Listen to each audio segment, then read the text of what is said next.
Magandang araw po sa inyong lahat. Narito na naman po tayo sa paglalahad ng natatanging kwento ng buhay ng may 10 taong gulang na batang si Arman. Ang batang matulungin, mabait at mapagmahal na apo ni Lolo Magno ay susubukin ng isang ermitanyong magbibigay sa kanya ng isang makapangyarihang mutya upang paghandaan ang pagbabalik ng dating aswang na Tibal na pumaslang sa maraming tao sa baryo ng Amihan. At ngayong muling magbabalik ang alagad ng dilim, ay magkakaroon si Arman ng isang mahalagang misyon na susubok sa kanyang katatagan at hahamon sa tibay ng kanilang samahan ng kanyang kaibigang si Froy. Magagawa kaya niyang matalo ang pinuno ng kadiliman? Magtagumpay kaya siyang ipagtanggol ang kanyang mga kababaryo laban sa kasamaan? Sama-sama po nating pakinggan ang pakikipagsapalaran ng batang may mutya ng mata ng kuwago.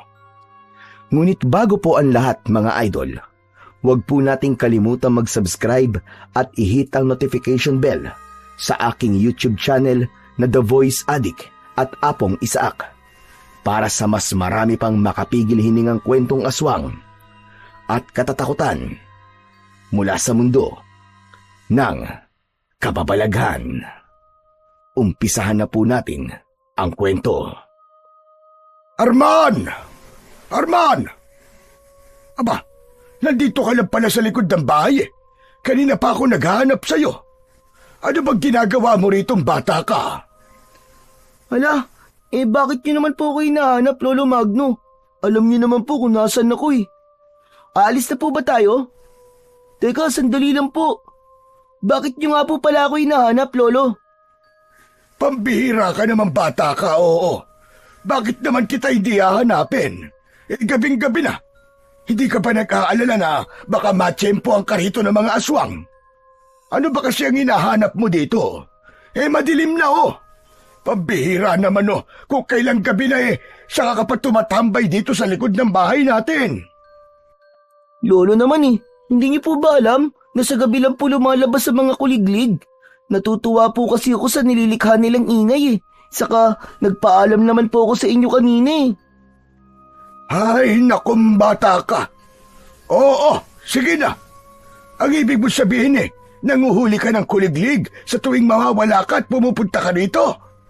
Abay, delikado, apo. Hindi mo ba alam na dito sa baryo ng Amihan ay marami ang nagkalat na elementong nagtatago sa dilim?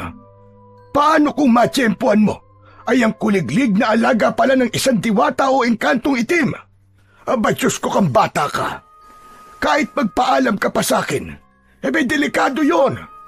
Dapat marunong ka pa rin mag-ingat sa lugar na pupuntahan mo.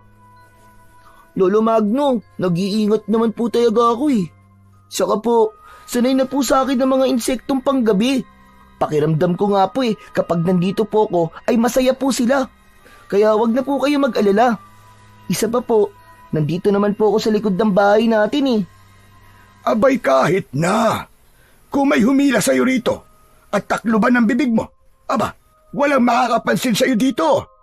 Diyos kong bata ito. Halika na nga. Umalis na tayo rito. Teka, alam mo na ba ang balita sa kabilang baryo? Nako, Arman, matatakot ka talaga sa ikikwento ko. Hindi ba't kilala mo naman si Raul, yung kalaro mo nung isang araw? Abay, natagpuan ng mga magulang sa kakahuyan. Naliligo sa sariling dugo. At ang nakakatakot pa, ang balat punong-puno raw ng mga butas na para bang nanggaling sa matutulis na pangil. May hinala pa nga ang ilan na aswang daw ang may gawa nun sa bata. Lolo Magno, kasalanan po ni Raul kung bakit po siya napahamak. Hindi naman po nakakapagtakang may mangyaring masama sa hambog na yun, Lo Masyado po kasi siyang malupit sa mga hayop, kaya siguro pinarusahan po siya ng kalikasan. Jesus Mariosep na batang ere. Ay nako, paano mong nasasabi ang mga bagay na yan Kaibigan mo siya, di ba? Lumalabas na parang sinisisi mo pa yung bata. Namatay na nga ang tao Hindi ba't ganun ka rin naman? Kapag pinairal mo ang katigasan ng ulo mo, abay, matutulad ka talaga kay Raul. Kaya't seryosohin mo ang mga sinasabi ko sa iyo at mga pinapayo. Dahil para sa iyo lahat yun. Lolo, kalma lang po kayo. Ang puso niyo po. Tumataas na naman po yung boses niyo eh. Lolo, magkaiba po kami ng kapalaran ni Raul. Kaya hindi po mangyayari sa akin ang mga nangyari sa kanya.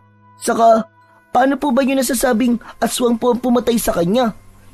Wala naman po nakakita sa nilalang na pumatay sa kanya, di ba? Ay, nakong bata ka.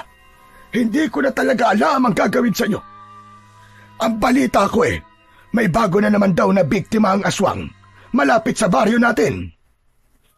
Lolo Magno, tigilan na po ninyo ang aswang-aswang na yan. Tama na po.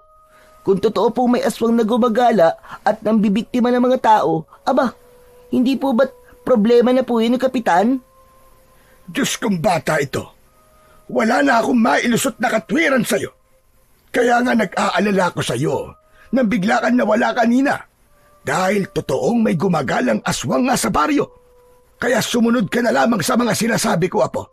Aba, nag-iisa lang ang buhay natin. Hindi natin maibabalik kapag nawala na. Pasensya na po kung pinag-alala ko po kayo, Lolo. Alam ko naman po na totoo po ang mga aswang. Kaya lang po, paano niyo pong nasabing aswang po may gawa nun? Wala pa naman po nakakakita sa mga nilalang na yon, hindi po ba? Hindi pa naman sigurado, Apo. Tama ka. Kaya lang kakaiba talaga ang pagkamatay nila. Wakwak ang tiyan at nawawala ang laman loob. Kaya alam ng mga tao aswang ang may gawa nun. Ay nako, tara na nga, Apo. Pumasok na tayo sa loob ng bahay. Huwag ka nang manghuhuli ng mga insektong panggabi, ha? Nang hindi na ako palagi nag-aalala sa'yo. Pero Lo, hindi ko naman po pinapatay ang mga nahuhuli kong kuliglig. Ikinukulong ko lang po sila sa palad ko. Pagkatapos po, pinakikinggan ko po mga huni nila. Ang gaan po kasi sa pakiramdam ng nililikha po nilang mga tunog. Pambihira ka talagang bata ka, oo. Alam mo bang ang ikinamatay ni Raul ay ang panguhuli din ng kuliglig? Apo, makinig ka naman sa akin, parang awa mo na. Ano naman po ang koneksyon ng kuliglig sa pagkamatay ni Raul, Lo? Maliit lang naman po silang kulisap na walang kakayaang makapanakit ng tao. Malaki ang koneksyon, Arman. Dahil nakapagtatakang ang napapahamak lamang ay ang mga batang nanguhuli ng kuliglig sa gabi. Ang alam ko sa mga nangyayari, Apo, na madalas din na ikwento sa akin ng lolo ko dati, ang mga aswang tibal ang may gawa nun. Sila ang mga laman lupang isinumpa ng mga diwatang nagbabantay sa mga kuliglig. Ano po bang itsura ng laman lupa na isinumpa, Lolo Magno? At kung bakit po tibal po ang pangalan nila? Sila ang mga nilalang na kumakain ng laman loob ng tao. Ngunit ang pangkaraniwan nilang anyo ay parang mga taong paniki. Sila ang pinaghalong tiktik at balbal. Kaya sila tinawag na aswang na tibal. May paniniwala na ang mga aswang na tibal ay galing din sa kulay itim na usok na nilikha ng mga naisog pang lamang lupa. Kaya lubha sila mapanganib, Apo. Hindi ko pa rin po naiintindihan, Lo, kung bakit ginagamit po ng mga aswang tibal ang mga kuliglig. Ay nako, mamaya na nga natin pag-usapan yan. Pumasok na muna tayo sa loob ng bahay natin. Hindi kasi maganda ang pakiramdam ko sa lugar na ito. Pero Lolo Magno, dito na po muna ako. Hindi naman po ako lalayo sa bahay Naku naman bata ka, oo. Hindi ka pa ba natatakot sa mga naikwento ko sa iyo? Tara na, tulungan mo na lamang ako maghanda ng ating hapunan. Bukas na lang tayo luluwas, papunta sa lumang sementeryo. Lolo Magno, sige na po. Kahit ngayon lang po. Wala pa po kasi ako nahuhuling kuliglig Hala sige, bahala ka na nga. Basta't wag na wag kang lalayo sa bahay At pagkatapos ko maghanda ng pagkain, ay tatawagin na rin kita. Hindi mo naman ba sinasaktan o pinapatay ang mga kuliglig? Naku, hindi po, Lo. Pinakakawalan ko rin po sila. Abay dapat lang. Dahil ang inaakala mong walang silbing insekto, ay malaki pala ang maitutulong sa'yo pagdating ng oras na malagay ka sa panganib. Hala, sige na. Bilisan mo na lang manghuli ng kuliglig at malapit ng lumalim ang gabi. Hinintay na muna ng may 10 taong gulang na batang si Arman ang pagpasok sa loob ng kanilang bahay ni Lolo Magno. Bago siya tumakbo papunta sa kakahuyan na malapit naman sa kanilang bahay, nagawa naman sa kawayan at anahaw. Tanging ang liwanag lang ng buwan ang nagsisilbi niyang tanglaw sa daan. Marami rin ang mga alitap-tap na lumilipad sa mga puno. Kaya naman, tuluyang nalibang si Arman sa panonood ng magagandang ilaw na dala ng mga insektong panggabi. Pati na ang tila musikang huni ng mga kuliglig ay nagdulot sa kanya ng kakaibang pakiramdam. Sa Baryo Amihan ay sagana sa nagtataasang mga puno, malawak na bukirin, pati ng mga ilog na malakristal ang linaw. Marami rin ang mga insektong namumuhay rito, katulad ng mga alitap-tap at maingay na huni ng kwago sa tuwing sumasapit ang gabi. Tanging ang insektong kuliglig lamang ang nanganganib ng maubos dahil sa mga kapwa insektong kumakain sa kanila. Ang may 60 taong gulang na si Lolo Magno ang natitira na lamang niyang pamilya na nakakasama sa bahay. Mahigpit ang matanda sa pagbabantay sa kanya, lalo na at marami ang napapabalitang sunod-sunod na pagkamatay ng mga bata sa kanilang lugar. Kaya halos sabik siyang maglayas at makipaglaro sa kapwa niya bata. Pero kahit ganun, hindi naman sumasama ang loob niya sa kanyang Lolo Magno. Naiintindihan niyang takot na itong mawalan ng mahal sa buhay, kagaya na nangyari sa kanyang mga magulang. Namatay ang mga ito sa isang aksidente sa motor at magmula nun ay palagi nang nag-aalala sa kanya ang matanda. Kaya naman, siya na ang tumanggap ng buong pagmamahal nito upang punan ang pagkukulang ng kanyang mga magulang sa kanya. Saktong paglapit niya sa malaking puno ay nakita niya ang isang maliit na kuliglig. Wala yung tigil sa paghuni na parabang mas lalong lumalakas kapag lumalapit siya. Pakiramdam niya ay masaya itong magpahuli sa kanya, na tila ba hinihintay siyang lumapit. Tangka na sana niyang ikukulong sa kanyang mga kamay ang kuliglig nang bigla siyang makarinig ng malakas na boses ng isang matandang lalaki. Humihingi ng tulong na bakas sa boses ang labis na takot, kasunod ng mga pag-angil na parabang nauulol na aso. Mariin niyang pinakinggan ang bawat kaluskos sa paligid.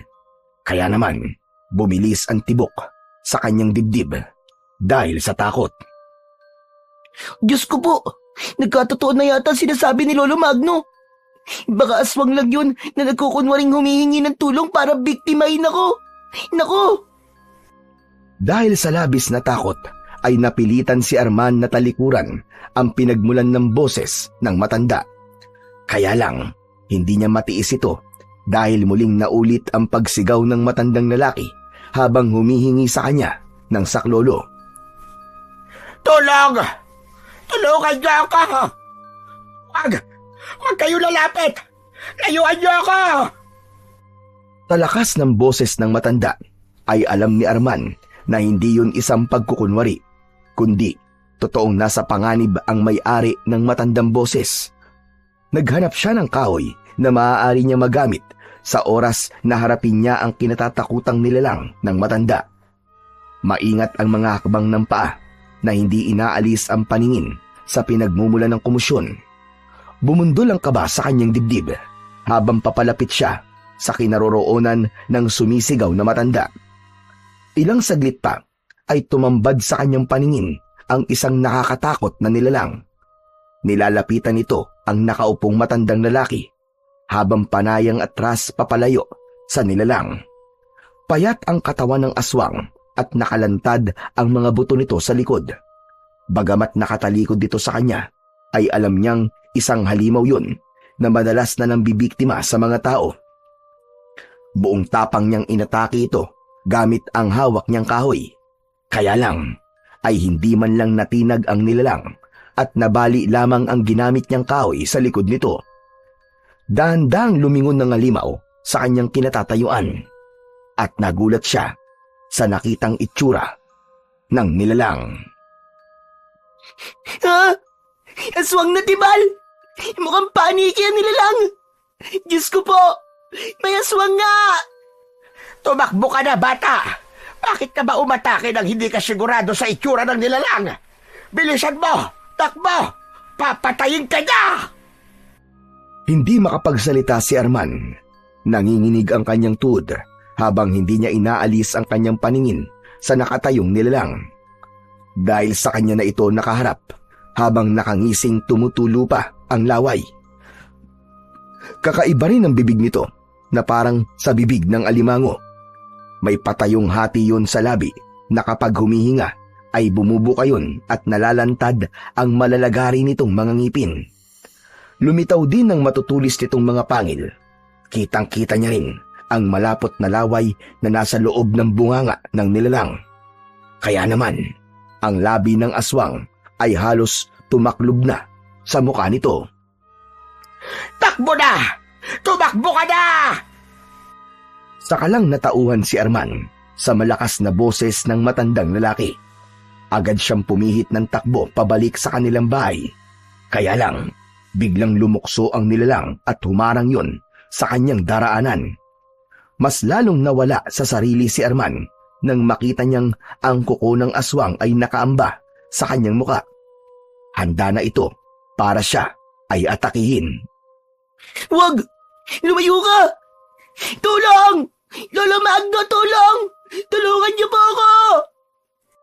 Naramdaman ni Arman ang matinding pagsisisi na hindi siya nakinig kay Lolo Magno. Umagos ang masaganang luha sa kanyang mga mata nang makitang ang nilalang ay dahan-dahan ang humahakbang papalapit sa kanyang kinaroroonan. Hindi niya maalis ang kanyang paningin sa aswang na parabang nagmistulang patay na muling nabuhay. Kaya naman, wala siyang pakialam kahit saan pa siya mapunta. Ang mahalaga ay makalayo siya sa nilalang na yun na nagbabantang umatake sa kanya. Mabilis ang kanyang takbo na halos hindi na lumapat ang kanyang mga paa sa lupa. Ilang beses din siyang natitisod at bumabagsak sa lupa. At dahil sa labis na takot ni Arman, wala na rin siyang pakialam sa kung anong matulis na bagay ang bumabaon sa kanyang binti at paa. Sa madilim na bahagi ng kakauyan at tahimik na gabi, nagmistulang kulungan yun na tila hindi siya makalabas sa gubat. Kasabay ng mga huni ng kuwago ay nadagdagan yun sa takot na kanyang nararamdaman. Hanggang sa nakita niya ang makapal na daon ng halaman. Doon siya nagtago habang hinahabol ang sariling paghinga. Dahil sa labis na pagod. Diyos ko! Panginoon ko! Tulungan niyo po ako! Ayoko pa pong mamatay! Nagligtas lamang po ako ng buhay! Nakasilip si Arman sa siwang ng malagong dahon ng halaman, habang ang konting liwanag ng buwan ay sumisilip din sa gawi ng kanyang kinaroroonan. Maya-maya pa, nakarinig na siya ng malalalim na paghinga ng isang nilalang. Kasunod, ang malakas na kaluskos ng mga paa na dahan-dahan sa paghakbang. Halos manlaki ang kanyang mga mata nang makita ang nilalang na tumigil sa tapat ng pinagtataguan niya. Palinga-linga pa ito sa paligid na tila ba hinahanap siya. Naluluwa na ang mga mata ni Arman habang titig na titig siya sa pagbukas at pagsara ng hati ng bibig ng aswang. Nagsipagtaasan ang mga balahibo niya sa katawan. Kaya naman, para mapigilan ang takot, nakagat niya ang kanyang palad at itinaklob niya yon sa kanyang bibig. Bawat paglinga ng aswang ay nagugulat siya at gustong-gusto niya nang tumakbo papalayo sa lugar na yon. Sa isip ay nasaan na ang matandang tinulungan niya dahil siya naman ang nasa panganib ngayon. Nakahinga lang siya ng maluwag nang umalis sa tapat niya ang aswang. Akma na sanang lalabas sa pinagtataguan si Arman nang may mga palad na tumaklob sa kanyang bibig at ibinalik siya sa halamang pinagtataguan. Nakita niya ang matandang tinulungan niya. Nasa likod niya ito at habol pa rin ang hininga. Huwag ka munang lumabas, iyo. Dito ka muna magtago. Lolo, ano po bang klaseng nilalang yun? Akala ko po pinabayaan niyo na ako eh. Pagkatapos ko po kayong tulungan. Hindi ko yun magagawa, Arman. Dahil sa pagkakaligtas mo sa akin, kaya buntik ka nang mapahamak. Teka, kilala niyo po ako? Bakit hindi ko naman makikilala ang batang may mabuting kalooban? Isang batang mahilig tumulong sa iba at palaging gumagawa ng kabutihan sa kapwa.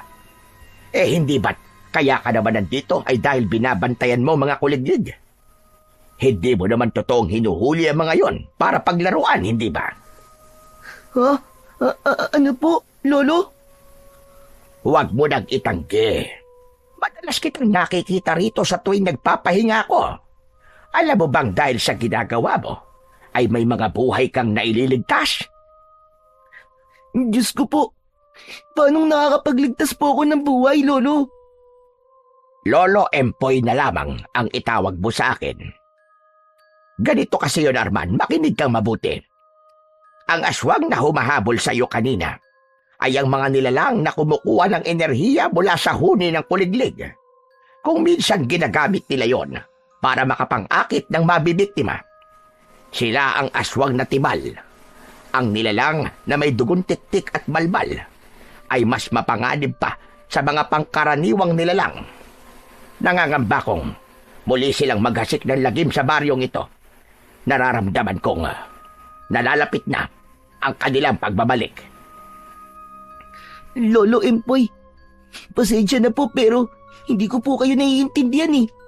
Hindi ko po alam kung ano po ang ibig niyo sabihin. Arman, may dahilan kung bakit tayo nagkita. Ang totoo, sinadya kong subukan ka at napatunayan kong hindi nga ako nagkamali sa pagpili sa iyo. Ano po? Pagpili po saan? Ano po ba yun, Lolo Empoy? Pagpili sa batang haharap at lalaban sa mga aswang na tibal.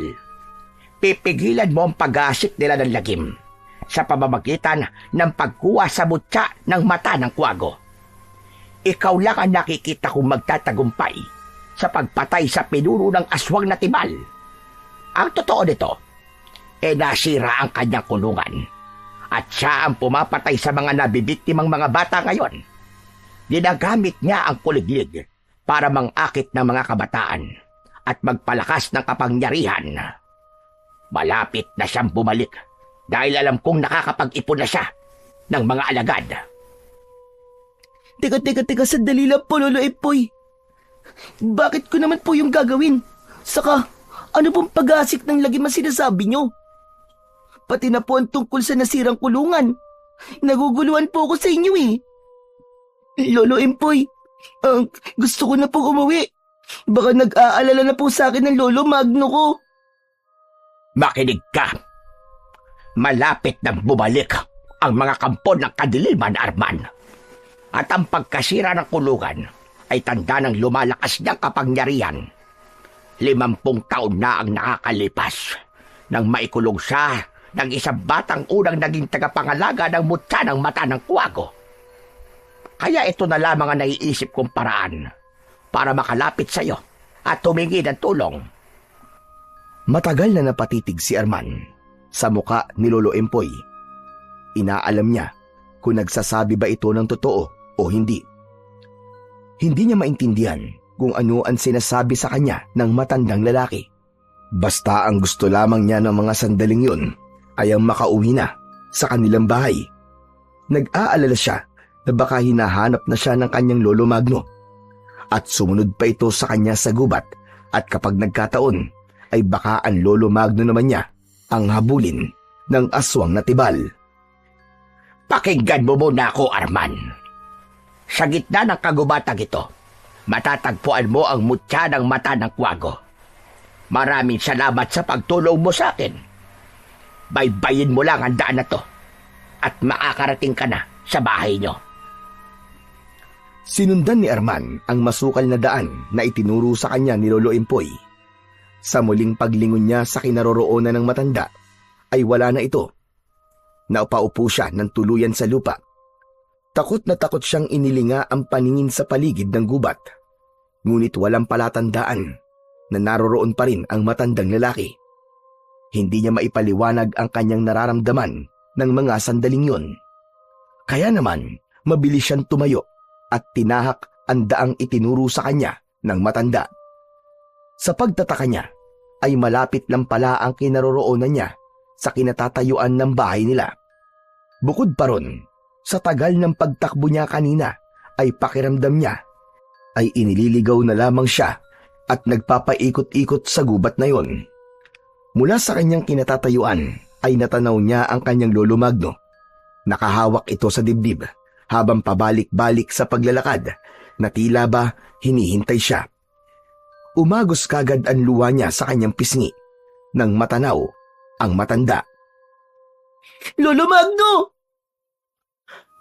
Hay nakong bata ka! Saan ka ba nanggaling, Apo? Masyado mo kong pinag-alala. Lolo Magno! Patawarin niyo po ako ha. Lumayo po ako sa bahay at muntik na po akong atakihin ng aswang na tibal. Abay, Diyos ko po! Kaya ba nakarinig ako ng sigaw mo? Opo, iniligtas ko po matandang inaatake po ng aswang kanina. Kaya ako naman po ang hinabol ng halimaw. Mabuti na lamang po at nagawa ko po makapagtago sa halaman. Diyos ko nga po ko! Sinasabi ko naman kasi sa'yo, hindi ba? Pero hindi ka pa rin nakinig sa akin. Nasaan ba matandang tinulungan mo? Iyan nga po pinagtataka ko, Lolo Magno eh. Bigla na lang po kasi siyang nawala sa tabi ko. Ang sabi po niya ako raw po ang napili niya. Nahaharap po sa mga aswang na malapit na pong bumalik sa baryo natin. Para daw po magasik ng lagim dito. Lolo Magno, natatakot po ako. Para po kasing hindi siya nagbibiro sa mga sinabi niya sa akin. Napaantandang krus si Lolo Magno nang marinig nito ang mga sinabi ni Arman. Bigla siya nitong kinabig at mahigpit na niyakap. Ramdam na ramdam niya ang takot sa nanginginig na kamay ng matanda. Halika na, Apo. Pumasok na muna tayo sa loob ng bahay. Bilisan mo! Halos kalad ka rin ni Lolo Magno si Arman para lang makaalis sa lugar na yon. Nang makapasok na sila sa loob ng bahay, ay mabilis na isinara ni Lolo Magno ang pintuan at mga bintana. Halata sa kilos nito ang pag-aalala dahil napapadalas ang paglinga sa paligid. Kaya naman, nagtanong na si Arman. Teka, Lolo Magno. Bakit po parang bigla po kayong natatakot? Apo, hindi mo ba alam na mapanganib kung magbabalik ang mga aswang na tibal? Sino ba matandang nakausap mo kanina? Ang sabi po niya sa akin siya raw po si Lolo Empoy. Tuluyang napalugmok sa upuang gawa sa kawayan ng matanda. Nanghihina itong sunod-sunod ang pagbuntong hininga. Napansin din niya ang panginginig ng mga kamay nito habang hindi ito makatingin sa gawi niya. Mas lalong kinabahan si Arman sa kakaibang ikinikilos ng kanyang lolo. Lolo Magno, ano po ba nangyayari sa inyo? Bakit bigla po kayo nagkakaganyan nang mabanggit ko po ang pangalan ni Lolo Empoy? Kilala niyo po ba siya? Apo, hindi siya ordinaryong tao.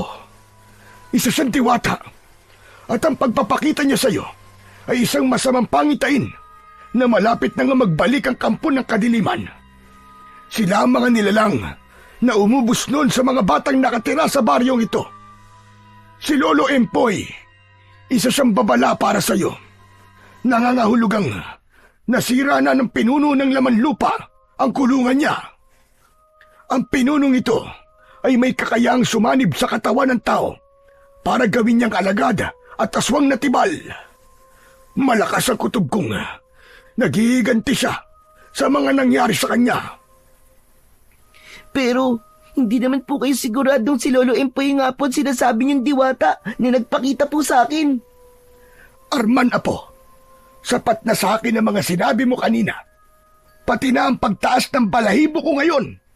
Indikasyon yun na siya nga ang engkantadong ermitanyo na bihirang magpakita sa tao.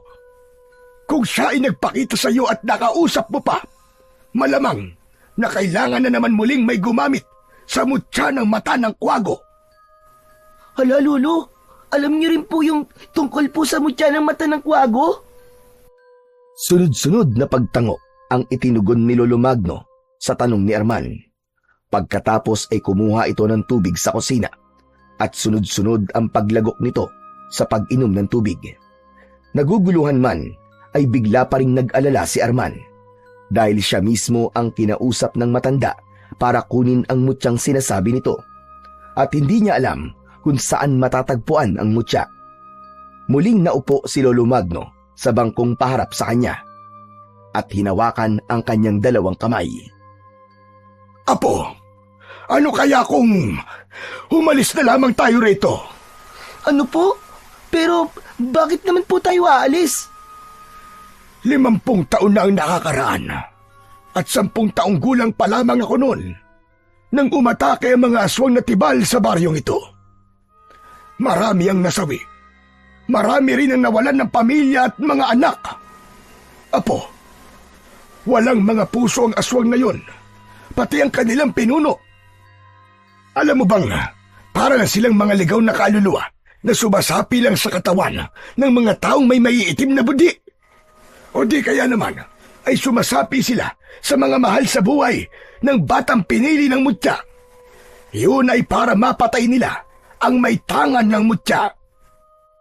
Lolo Magno, ang totoo po kanina ko pa po hindi naiintindihan ang mga sinasabi niyo Pati na po ang mga nangyayari sa akin. Pero isang bagay lang po na katatak sa isip ko. Kailangan po ako ng baryo, Lolo. Kailangan po ako ng mutya ng mata ng kwago. Diyos ko naman, Arman. Hindi ko na alam ang gagawin ko kung paano ko pang ipapaliwanag sa iyo ang lahat. Bumalik ang mga aswang na tibal dahil sa batang unang gumamit sa mutya ng mata ng kwago. Pagkatapos ay sasabihin mong ikaw ang pinili. Alam mo ba kung ano ang kaakibat na tungkulin para sa mutya? Kaya't nakikiusap ako sa iyo, Apo Arman. Umalis na lamang tayo dito. Pero Lolo, pagkatapos ko pong marinig ang kwento nyo, sa palagay po ba nyo magagawa ko pa pong talikuran ng mga kababaryo natin? Halos magmakaawa ang matanda kay Arman. Parang pinipiga ang puso niya habang nakikita ang takot sa mga mata ni Lolo Magno. Kaya lang, maraming buhay ang mapapahamak kapag tinanggihan niya ang inaalok ni Lolo Empoy. Hindi siya makakatulog sa gabi kapag alam niyang may nangangailangan ng tulong niya. Idagdag pa ang konsensyang siya ang magiging dahilan kapag marami ang mga nasawi dahil sa pagtanggi niya sa mutya. Sinasabi mo ba, Apo? Natatanggapin mo ang mutyang sinasabi ng ermitanyong yon? Opo, Lo. At naniniwala po kung kaya po ako ang napili ni Lolo Empoy dahil alam niya po na magtatagumpay ako. Ipagtatanggol ko po ang baryo natin, Lo. Laban po sa mga aswang na tibal. Hindi mo kilala ang kalaban mo dito, Apo. Isa siyang masamang usok na sumasanib sa isang taong may masamang loob. At hindi mo malalaman kung kailan siya atake. Nag-aalala ko para sa iyo, Apo. Ayoko mapahamak ka. Ayokong tuluyang mag-isa. Pero Lolo Magno, hindi ko po kayang tiisin ang mga kababaryo natin. Kilala niyo po ako. Hindi ko po magagawang umalis na lang ng basta habang nasa panganib po mga tao sa baryong to. Hindi na narinig pa ni Arman na nagsalita si Lolo Magno. Matapos niyang ipahayag na tinatanggap niya ang inaalok ni Lolo Empoy sa kanya.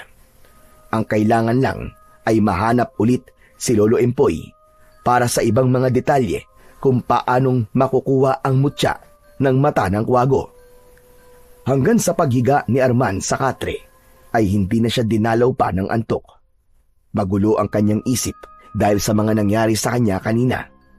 Hindi niya namalayan kung paano siyang nakatulog kagabi. Basta't ang natatandaan niya ay buo na ang kanyang desisyong maging tagapagligtas ng mga tao. Kinabukasan ay nagising na lamang si Arman nang naramdaman niyang bumukas ang pinto ng kanyang silid.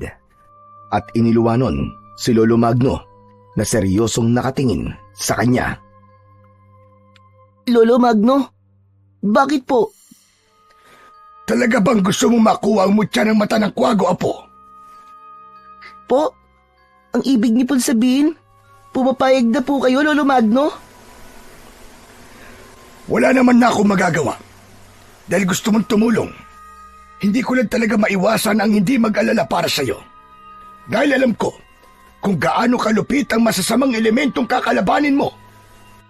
Dahan-dahang bumangon si Arman sa kanyang higaan at hinintay na lumapit si Lolo Magno. Naupo ito sa kanyang tabi at malungkot na napapabuntong hininga. Pakiramdam ni Arman ay lubhang mapanganib ang haharapin niya, kaya labis ang pag-aalala ni Lolo Magno. Sa gitna ng kagubatan, matatagpuan ang isang kakaibang kwago na may taglay na kapangyarihan sa mata. Siya mismo ang lalapit at magpapakita sa iyo bilang pagpapakita ng pagpili niya sa iyo. Isang kwago po ang magbibigay sa akin ng mutya? Oo, Apo. Ang kwagong alaga ng isang diwatang may pinakamalakas na kapangyarihan. Ngunit mag-iingat ka, Arman. Dahil sa pagkakataong yun, ay hindi kita masasamahan. Hindi nagpapakita ang maiwagang kwago sa ibang tao. Sinasabi niyo po bang ako lamang po mag-isa ang pupunta sa gubat na yun, Lolo? Sa pinakapusod ng kagubatan, naninirahan ng isang maiwagang kwago. Malayo ka pa lang ay malalaman na niya kung ikaw ang bagong itinakda para sa mutya ng mata ng kwago. Nag-aalala ko dahil hindi magiging madali ang pagpunta mo sa bundok na yon. Marami ang magtatangka sa buhay mo. Mga nilalang na susubok umagaw sa mutya. Kasabay nun, ang paglitaw ng pinakapinuno ng aswang. Mararamdaman niya ang malakas na presensya sa katawan mo. Sa oras na nilunok mo na ang mutya, yun na rin ang hudyat para subukan nilang patayin ka. Bumundol ang kaba sa dibdib ni Arman nang marinig ang sinabing yun ni Lolo Magno. Hindi niya alam kung bakit alam ng matanda ang tungkol sa mutya. Sandali lang po, Lolo Magno. Paano niyo po pala nalaman ang tungkol po sa kakayahan po ng mutya? Dahil tandang-tanda ko pa kung paanong nagdusa ang kalooban ng batang unang may tangan sa mutya. Marami ang nasawi dahil nabigo siyang talunin ang pinuno ng aswang na tibal. Bukod pa ron, may isang buhay siyang isinakripisyo. Ang buhay ng mismong katawang ginamit ng pinuno ng aswang. Itinuring siyang pinakamahinang tao sa baryong ito at nilayuan ng mga kaibigan. Bakit po nila yung ginawa, Lolo Magno? Samantalang hindi naman po kagustuhan ng bata ang mga nangyari. Dahil siya ang sinisisi ng mga tao sa pagkakapaslang ng mga aswang tibal sa mga biktima. Kaya naman, natatakot din akong danasin mo ang hirap ng mga pinagdaanan niya.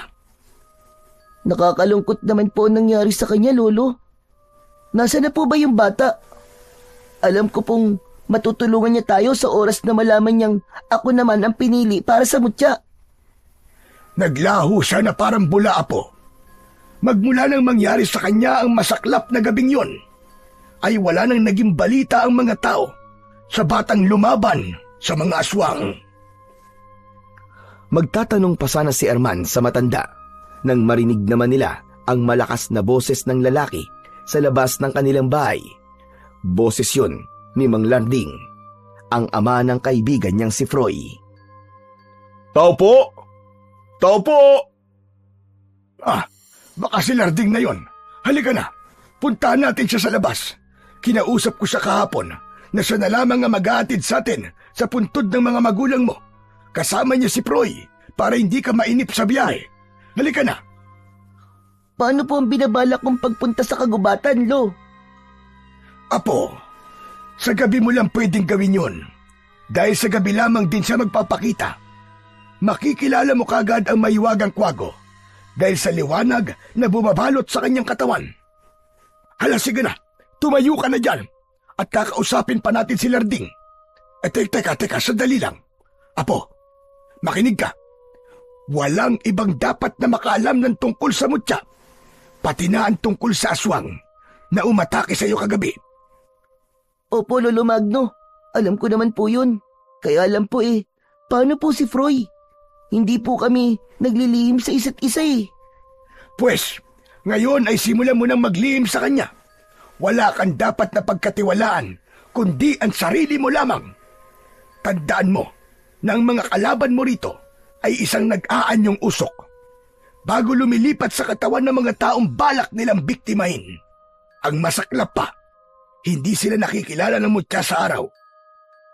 Nagkabilang tumatalas ang paningin ng kwago, kaya yun lang din ang kakayahang tataglayin ng may tangan sa mutya ng matang kwago. Paano pong sa gabi lang sila nagtataglay ng kakaibang kakayahan, Lolo Magno?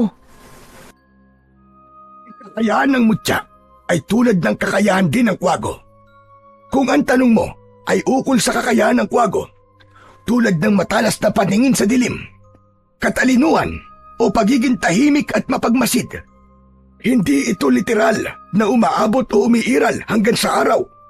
Sa katunayan, ang mga kwago ay nocturnal o gising sa gabi at kadalasang nagpapahinga sa araw. Kaya't sa liwanag ng araw ay hindi aktibo ang kanilang mga kakayahan.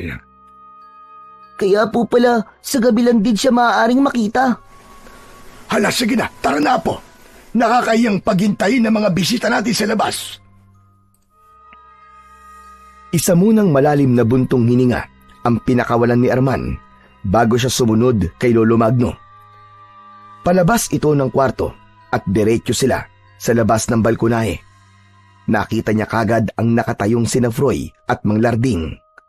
Nakahanda ng mga ito sa pagbiyahe gamit ang sarili nitong pampasadang tricycle. Nakangiting tinignan siya ni Froy habang ang ama naman nitong si Mang Larding ay kausap ang lolo niyang si Lolo Magno. Mabilis siyang nilapitan ni Froy. Bakas sa boses nito ang konting pagtatampo. Grabe ka naman, Tol. Hindi mo sinabi sa akin na pupunta pala kayo ni Lolo Magno sa sementeryo. Alam mo naman doon din nakalibing si nanay Ano ka ba naman, Tol? Kagabi ko lang din naman nalaman na pupunta kami ni Lolo Magno sa sementeryo Saka, nandito ka naman na, di ba? Oh, hindi pa ba kayo handa sa pag-alis natin? Ikaw naman, Arman, bakit hindi ka pabihis? Teka, ngayon na po ba tayo aalis, Mang Larding? Oo naman, kailangan natin makabalik kagad bago dumilim. Alam niyo naman, di ba, na marami ang panganib na nag-aabang sa daraanan natin. Hala, sige na, Arman. Magbihis ka na at tama si Larding. Kailangan natin makabalik sa bahay bago dumilim ang paligid. Sige na, Tol. Maghihintay kami rito sa balkonahe. Bilisan mo. Sige, Tol. Saglit lang ako. Mabilis na tumalikod si Arman sa kaibigan niyang si Froy, habang naiwan naman ang dalawang matanda na nag-uusap. Pagpasok niya sa loob ng kanyang kwarto, ay nahagip ng kanyang paningin ang kwagong nakadapo sa bintana ng kanyang silid. Nang akma na sana niyang lalapitan ito, nang bigla naman itong lumipad, papalayo. Ano ba tong nangyayari sa akin? Magmula nang marinig ko sinabi ni Lolo Magno, palagi na ako nag-aalala at umaasang magpapakita sa akin ng mahiwagang kwago. Sa kabila ng magulong pag-iisip ni Arman ay ipinagpatuloy niya ang pagpapalit ng damit. Pagkalipas ng ilang minuto ay lumabas na siya sa kanyang kwarto. Nauna nang sumakay sa sasakyan si Mang Larding, habang sina Froy at Lolo Magno naman ay hinintay siyang lumabas ng bahay. Ang mga ito na mismo ang nagsara ng pintuan at bintana bago sila tuluyang umalis sakay ng tricycle. Ngunit pagdating nila sa sangandaan ay nakita nila ang maraming umpukan ng mga tao. May umiiyak na isang babae na halos mawalan ng malay. Inaalalayan ito ng ilang mga kamag-anak habang meron pang isang nagpapaamoy ng mabangong bulaklak ng sampagita upang mabawasan ang pagkahilo ng babae. Teka, sandali lang po, Tatay Magno. Ang mabuti pa po alamin natin kung ano nangyayari. Kung bakit nakaharang ang mga tao sa daraanan natin. Hindi po kasi tayo makadaan Hala, sige, ikaw nang bahala. Ang mabuti pa kaya, Arman dumito na muna kayo ni Froy sa loob ng sasakyan at sasamahan ko muna si Larding para tignan kung ano ang pinagkakaguluhan ng mga tao. Sasama po ako sa inyo, Lolo Magno. Hindi na. Sa tingin ko may nangyari rito. Hindi tamang sumama pa kayo. Sige na, diyan na lamang kayong dalawa ni Froy. Tara na po, Tatay Magno. Gumalaw ng bahagya ang sinasakyan nilang tricycle nang umalis sina Lolo Magno at Mang Larding sa backride ng sasakyan. Habang silang dalawa ni Froy ay nakasilip sa unahan ng sasakyan sa mismong salamin. Kitang-kita nila na merong mga tanod ang dumating sa umpukan ng mga tao. Kasunod ang pagbuhat sa inuusungang duyan ng ilang mga kalalakihan. Nagkatinginan silang dalawa ni Froy at bumakas ang pagtataka sa kanilang mga mata. Pabihira naman yan, Tol, oh. Mukhang may nadisgrasya sa bahaging yun, ah. Sa palagay ko, tama ka, Tol. Ang hirap na talaga ng panahon ngayon. Marami nang nagaganap na patayan at pagkatapos, halos lahat kasing edad lamang natin. Yan na nga ba sinasabi ko eh. Tayo na naman ang maapektuhan sa pangyayaring to dahil sigurado kung mas lalo tayong paghihigpitan ni Natatay at Lolo Magno. Ganun na nga, Froy. Pati si Lolo Magno, palagi na nakabantay sa akin eh. Hindi na ako makapaglaro kasama ka. Ayos lang naman yun, Tol. Alam ko naman na nag-aalala lamang sila sa atin eh. Magsasalita pa sana si Arman nang makita niyang naglalakad ng pabalik ang dalawa sa tricycle. Habang ang mga tao naman na nakikiusyoso sa lugar ay nagsimula na ring umalis. Habang si Arman naman ay hindi makapaghintay na hindi malaman sa lolo niya kung ano ba ang nangyari sa batang inusong sa duyan. Kaya't pagkasakay ni Lolo Magno ay kagad niya itong tinanong. Lolo Magno, ano po nangyari sa batang nakalagay po sa duyan na gawa po sa tela? Ay naku, Apo. Ang mabuti pa kaya huwag mo nang alamin. Masyadong brutal ang pagkakapaslan sa bata. Mukhang tama nga po yata ang kumakalat na balita, Tatay Magno, na may aswang na raw po na nakapasok sa baryo natin. Kaya ikaw, Froy, makinig ka sa mga sinasabi ko. Nakikita naman ninyo kung ano nangyayari sa mga batang matitigas ang ulo. Hala, nakikinig naman po ako sa inyo, Tay eh. Dapat lang, dahil ang sinasabi ko sa iyo ay hindi naman para sa akin. Para sa iyo yun, dahil ayoko mapahamak ka. Ang dapat po pala, Mang Larding, magkaroon ng malawakang pagroronda sa baryo natin nang sa ganun po mabawasan po mga namamatay na bata. Bukod pa ron, Arman, kailangan bawasan rin ng mga bata ang katigasan ng kanilang ulo nang hindi sila napapahamak. Naku talaga, kung sa akin nangyari at namatay ang anak ko dahil sa mga aswang na yun, baka hindi ako makatulog. Araw-gabi ko silang hahanapin. Baka nga ultimong alagang hayop na mga aswang na yan, patayin ko. Hay nako, Larding. Pambihira ka naman, tao ka. Nasa harap ka ng anak mo, hindi mo dapat sinasabi ang mga bagay na yan. Hala, sige na. Paandarin mo na itong sasakyan at nang makaalis na agad tayo. Si Mang Larding ang isa sa pinakamahalagang tao sa buhay ni Lolo Magno. Kahit hindi ito kadugo ng matanda, ay itinuring na nila itong kapamilya. Si Mang Larding ang nag-iisang kaibigan ng kanyang amang si Mang Hiner bago ito namatay at ibinilin nito kay Mang Larding si Lolo Magno. Kaya magmula noon ay parang ito na ang pumalit na anak ng matanda. Naging matalik silang magkaibigan ni Froy na halos ang turingan nila sa isa't isa ay para nang magkapatid. Parang sila ang bagong bersyon ng kanilang ama. Muling binuhay ni Mang Larding ang makina ng tricycle at mabilis na pinaandar yun. Nadaanan pa nila ang ilang bahid ng dugo na dumikit sa lupa. Kaya naman, biglang nakaramdam ng pag-aalala si Arman dahil sa sunod-sunod na pagkamatay ng mga batang lalaki. Ang ipinagtataka lamang niya ay kung bakit halos lahat ng edad ng nagiging biktima ay mga kasing edad lamang niya. Pagkalipas ng ilang minutong pagbiyahe ay narating na nila ang sementeryo.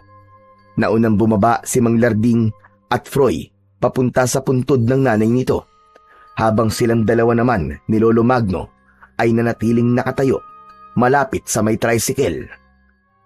Lolo Magno, yung po bang nangyari kanina? Konektado po ba yun sa aswang na pinag-uusapan natin? Pambihira na yan, oo. Ano ka ba naman, bata ka?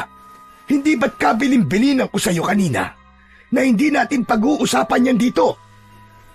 Pero tayong dalawa lang naman po nandito ngayon eh. Kasi nauna na po si Namang Larding at Froy sa puntod ni Aling Sisa. Hindi ko lang po maiwasang hindi mag-alala, Lolo. O tapos ngayon, nag-aalala ka na. Simula pa lamang ito, Apo. Marami ka pang makakasagupang mga aswang sa oras na mahawakan mo na ang mutya. Lalo na kapag pumasok na yon sa katawan mo. Wala nang atrasan to. Hindi yun mainit na kanin na kapag napasok ka, ay iluluwa mo. Kapag nalunok ko na po ang mutya eh, matatanggal pa po ba to sa loob ng katawan ko? Matatanggal mo lang ang mutya sa loob ng katawan mo kapag natalo mo na ang pinuno ng mga aswang. At hindi lang basta roon natatapos sa mga pagsubok na kakaharapin mo. Kaya dapat palagi kang handa. Tandaan mo, Apo, may kapangyarihang taglay ang kalaban mo. Pero Lolo Magno, bakit po ba niyo yan sinasabi sa akin? Para po kasing tinatakot lamang po niyo ako eh. Dahil sinasabi ko to sa'yo, para pag-isipan mong mabuti ang magiging desisyon mo. Hala, sige na. Lapitan na natin ang puntod ng mga magulang mo. Huwag na muna natin pag-usapan dito tungkol sa mutya. Nagkakaintindihan ba tayo, Arman? Opo, Lolo Magno.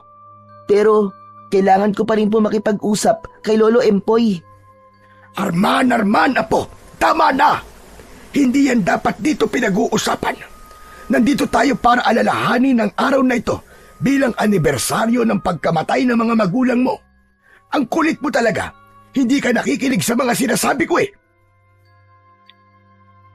Tila gumuhit ang kirot sa puso ni Arman nang marinig na anibersaryo na pala ng pagkamatay ng kanyang mga magulang. 5 taon na rin ang nakakalipas magmula nang mawalan siya ng ama at ina. Masakit man sa kanya na hindi niya kasama ang mga magulang, subalit nagpapasalamat pa rin siya na may Lolo Magno siyang palaging nagbabantay sa kanya. Maraming gumugulo sa kanyang isip. Inaalala niya kung paano niya mahahanap ang mutya ng mata ng kwago. Nararamdaman din niya na tila pasikip na ng pasikip para sa kanya ang baryong ginagalawan. Pakiramdam niya ay meron siyang isang napakahalagang misyon na dapat tuparin. Bukod pa ron ay nararamdaman din niya ang takot na baka matulad siya sa unang batang nagtaglay ng mutya. Mabigo rin siya at mawalan ng mga mahal sa buhay. Ilang oras lang ang itinagal nila sa harap ng puntod. Nag-alay lamang sila ng konting bulaklak, kandila at taintin na panalangin bago nila pinagmasdan ang paligid ng lumang sementeryo. Sa gitna ng masukal na damuhan, nakalitaw ang mga lumang puntod na tila nililimot na ng panahon. Ang mga nicho'y may lamat at kupas na pintura at ang ilan ay bahagyang lumulubog na sa lupa. Animoy pilit na nilalamon ng daigdig ang alaala ng mga nakalibing. Pabaling-baling ang hangin, sumasayaw sa alikabok at ang mga tuyong dahon na natatangay ng ihip ng hangin. Nababalot ng lungkot ang kapaligiran. Ang mga punong kahoy sa paligid ay matatayog at may baluktot na sanga na animoy mga daliring nakikisalo sa dasal ng mga patay. Sa bawat takbang, kumakaluskos ang mga tuyong dahon, habang ang mga natuyong mga bulaklak ay sumama sa basurang nakakalat sa lupa. Saka lamang nila nilisan ang lugar at muling bumalik sa kanilang mga bahay. Pagdating nila sa bahay ay nagpaalam na rin ang mag-amang Mang Larding at Froy. Ayon dito ay bigla raw sumama ang pakiramdam ni Mang Larding. Kaya naman, naiwan sila ni Lolo Magno na naghahanda naman ng dadalhin ni Arman sa pagpunta niya sa kagubatan. Ilang oras talaga po ay malapit ng dumilim ang paligid. Mas kailangan mong magsimulang maglakad para naaaninaw mo pa rin ang daan. Talaga po bang hindi niyo ako maaaring samahan, Lolo Magno? Oo, Apo. Haharapin mo ito ng mag-isa. Kung ganun po kakailanganin ko na pong umalis. Maraming salamat po, Lolo Magno. Apo, mag-iingat ka ha. Sikapin mong umuwi ng ligtas dito sa ating bahay. Hihintayin kita, Apo ko. Mahigpit na niyakap ni Arman ang nag-aalalang si Lolo Magno. Maging siya ay hindi mawala ang kaba sa kanyang dibdib. Dahil alam niyang mapanganib ang lugar na kanyang pupuntahan. Inihanda niya ang lumang gasera at ang buntot ng pagi na madalas niyang nakikita sa matanda. Mabigat ang hakbang ng mga paa na nagsimula na siyang maglakad papasok sa kakawyan. Ang madilim na bahagi ng kagubatan ay nagbigay sa kanya ng kilabot. Maging ang malamig na simoy ng hangin ay nakadagdag sa takot na kanyang nararamdaman. Maya-maya pa ay naramdaman niyang parang may humuhuni ng kakaibang hayop na hindi niya alam kung ano ang tawag. Malakas ang kaluskos na parabang nasa paligid lamang niya ang nilalang na nakasunod sa kanya. Mas nilakihan pa niya ang kanyang pagakbang at nagmamadaling binagtas ang daan paakyat sa matarik na burol. Pero bigla siyang napatigil sa paglalakad nang tamaan ng liwanag na nagmumula sa kanyang gasera ang isang nilalang na may payat na katawan. Makintab ang balat at nakabuka ang biyak nitong bibig. Napaatras siya sa pagakbang at hindi inaalis ang paningin sa nilalang na tila nagkukumpas ang mga kamay sa hangin. Umalingasaw rin ang mabahong singaw ng katawan nito na tila ba nabubulok na laman ng hayop. Inihaya niya ang hawak niyang buntot ng pagi, kaya naman napapaatras itong napapalayo sa kanyang tangan na sandata. Nanginginig ang kanyang tuhod kasunod ng pagbabago sa anyo ng nilalang na nasa kanyang harapan. Mas mabangis at mas nakakatakot ang paraan ng paglalakad nito papalapit sa kanyang kinatatayuan. Umangil ito ng malakas at inilabas ang malasangan nitong mga dila. Napaatras siya ng hakbang habang hindi inaalis ang tingin sa nakatayong aswang. Ngayong nasa harapan na niya ang malapaniking nilalang, biglang nanigas ang kanyang mga tuhod nang dahil sa takot. Kapag sineswerte ka nga naman, hindi na ako mahihirapang maghanap sa batang itinakda para maging bagong tagapagbantay sa mutya ng kuwago. Kahit wala pa man sa'yo ang mutya, alam kong kaya ka naririto ay dahil sa mutya. Mukhang malinam naman dugo mo, bata. Dahil ikaw ang pinili ng diwatang yon. Saan ka mapupunta? Hahanapin mo na ba kung nasa na mutya? Maaari ba akong sumama? Ako po! Hindi! Nagkakamali ka po! Hindi ako pinili at wala rin akong alam sa mutya! Kaya umalis ka na sa daraanan ko! Huwag ka lalapit! Lumayo ka! Lumayo ka! Huwag ka nang magsinungaling, bata! Alam kong kaya ka nandito ay dahil sa mutya. Hindi ka makakarating dito sa pusod ng kagubatan kung wala kang pakay sa lugar na to, tama ba? Kanina pa kitang sinusundan at alam kong ikaw ang batang nakaukit sa propesiya. Ikaw ang bagong pumalit sa batang tinalo ko noon. Nagkakamali ka!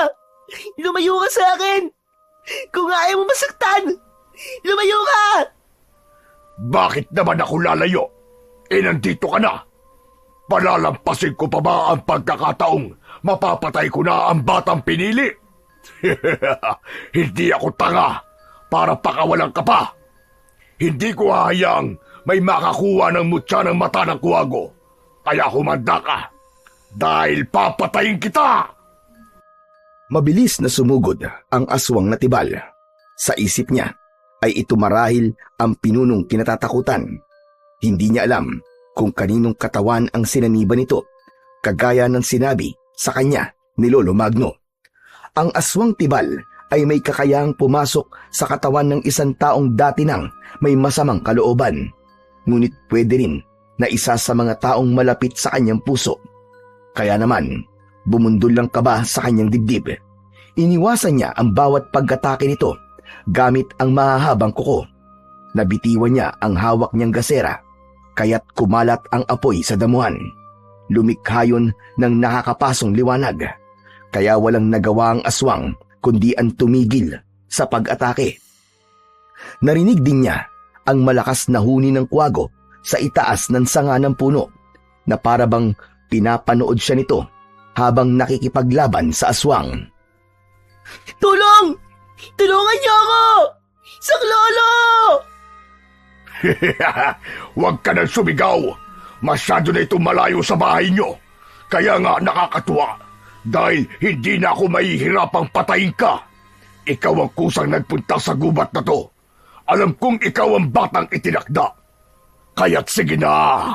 Ibigay mo na sa akin ang buhay mo. Hindi! Hindi ka magtatagumpay! Hindi mo ako mapapatay! Lalabanan kita! Sa oras na mapasa kamay ko ang mutya, ako mismo ang papatay sa'yo! Umalingaw-ngaw ang malakas nitong huni habang nakatingala sa langit. Nagpalinga-linga sa paligid si Arman sa pag-asang may ibang taong naroroon para siya ay tulungan. Ngunit unti-unting humahakbang papalapit sa kanyang kinaroroonan ang nakakatakot na nilalang.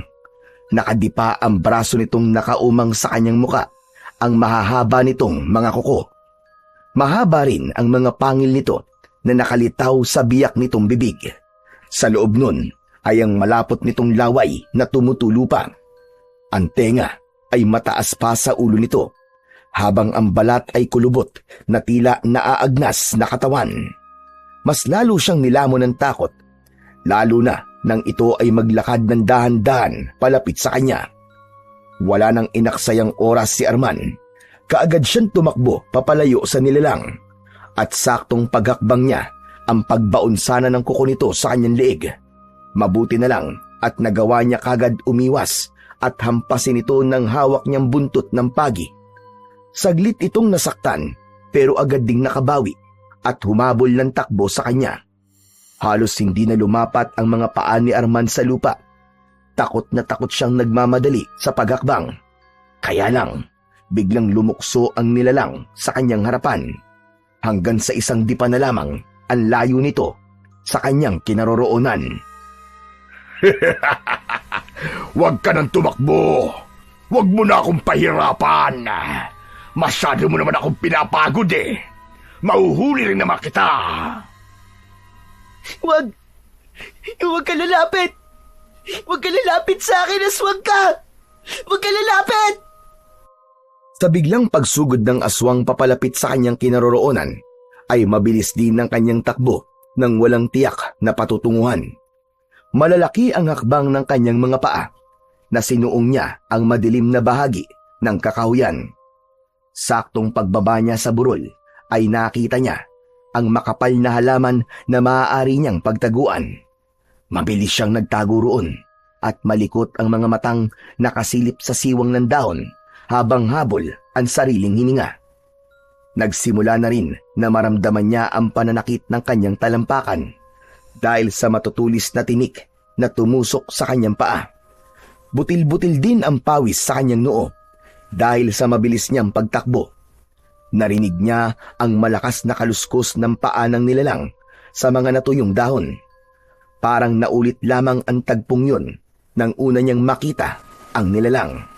Ipinagdasal na lamang niya na sana sa pangalawang pagkakataon ay ligtas pa siyang makauwi kay Lolo Magno. Kahit na anong mangyari, hindi mo ako mapipigilang kunin ang mutya ng mata ng kwago. Diyos ko, tulungan niyo po ako. Ito po pala ang dahilan kung bakit sobrang nag-aalala sa akin si Lolo Magno. Ngunit kailangan ko po itong gawin, Panginoon, para hindi na po maulit ang pambibiktima ng nilalang na yon. Maya-maya pa ay nawala na ang ingay sa paligid. Bago lumabas ng halaman ay inilinga na muna niya ang kanyang paningin para masigurong wala na nga ang bakas ng aswang. Hindi na siya nagdalawang isip. Alam niyang ginagabayan siya ng Panginoon. Malalaki ang hakbang ng mga paa na nagpunta siya sa pusod ng kagubatan. Yun ang kinalalagyan ng puno ng balete na direktang nasisikatan ng liwanag ng bilog na buwan. Halos mabingi siya sa lakas ng kabog ng kanyang dibdib. Tuluyan na nga siyang nakatakas sa pangahabol sa kanya ng nakakatakot na aswang. Matagal siyang naghintay sa lugar na yon hanggang sa marinig niya ang boses ng isang matandang lalaki. Tulong! May tao ba riyan? Tulungan mo ako! Arman! Lolo Empoy! Diyos ko! Ano pong ginagawa niyo rito? Ano pa nga ba? E di sinasamahan ka. Anak ng 3 tipaklong naman, oo. Inatake ako ng aswang na yung kanina at nahulog ako rito sa malalim na ugat. Ay, nako! Hanggang kailan ba matatapos ang kamalasang ito? Hindi alam ni Arman kung matatawa ba siya o magtataka sa ikinikilos ng matanda. Sa tuwing nagkikita kasi sila, palagi na lamang itong nalalagay sa panganib. Kung hindi inatake ng aswang, ngayon naman ay naipit sa ugat ng puno at hindi makatayo. Hinawakan niya ang kamay nitong nakalahad sa kanya at hinila niya ito pakabig para alalayan itong tumayo.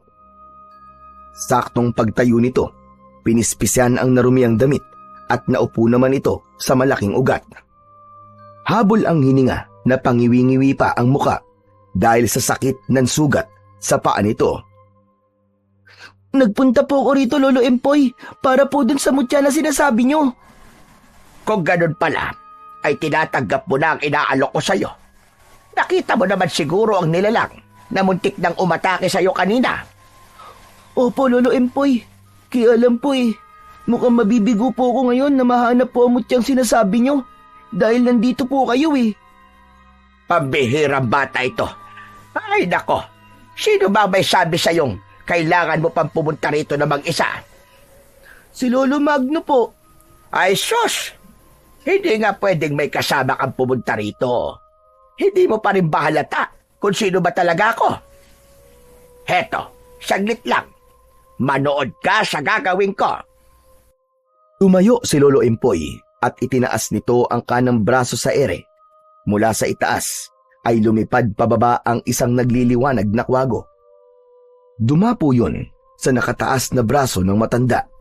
Tila nagmamalaki pa itong nakatingin sa kanya, habang si Arman ay nakaawang ang bibig at titig na titig kay Lolo Empoy. O ano? Hindi ka na nakapagsalita? Nagulat ba kita, Arman? Kung ganun po, isa kayong diwata. Totoo po ang sinabi sa akin ni Lolo Magno na isa nga po kayong diwata. Isang malakas na pagtawa ang itinugon ng matanda sa tanong niya, habang ang kanyang mga mata ay titig na titig sa kwagong dumapo sa braso nito at pagkatapos ay lumipad para lumipat sa balikat ni Empoy. Hindi po ako makapaniwalang kayo po pala nag-aalaga sa kwagong may taglay ng mutya. Bakit hindi niyo po sa akin sinabi kagad at pinahirapan pa po niyo ako? Dahil parte to ng pagsubok ko sa'yo, ang mga bagay na mahalaga ay dapat pinaghihirapan. Tama ba ko?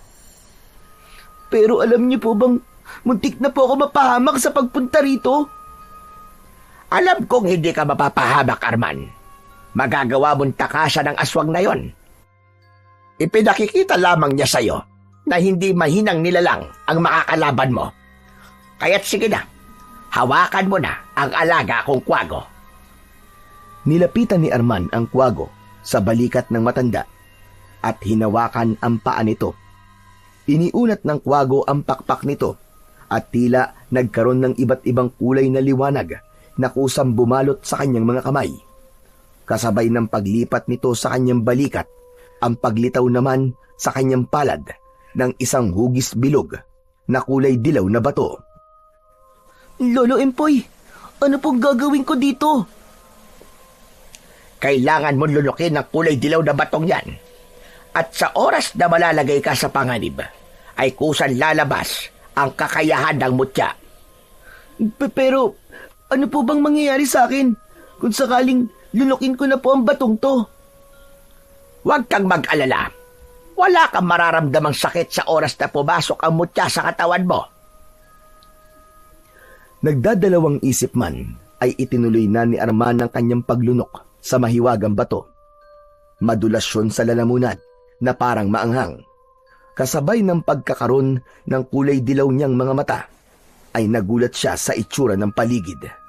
Alam niyang madilim ang gubat na yon, pero nagmistulang umaga sa kanyang paningin. Ultimo ang maliliit na kulisap sa puno ay nakikita niya, maging ang mga galaw ng mga hayop sa paligid ay naririnig niya. Marami pa sanang katanungan si Arman, ngunit pagharap niya sa matanda ay mabilis ulit itong naglaho. Patunay lamang na ang matandang tinulungan niya at nakakausap niya ay tunay na isang diwata. Saktong pagbabago sa kanyang paningin ay mabilis niyang binagtas ang daan pauwi sa kanilang bahay.